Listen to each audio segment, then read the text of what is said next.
all, myself Ashita. I am studying in 4th class. My project name is measurement. Millimeter into 10 is equal centimeter. Centimeter into 10 is equal decimeter. Decimeter into 10 is equal meter.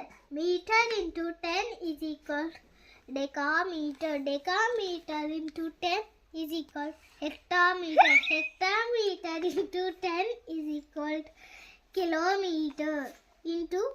Kilometer into 10.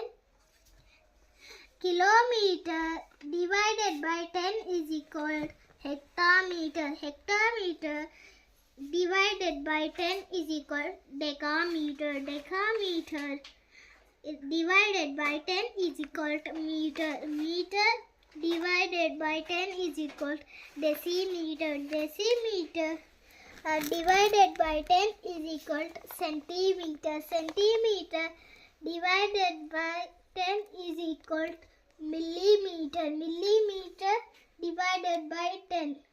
Thank you for this golden opportunity.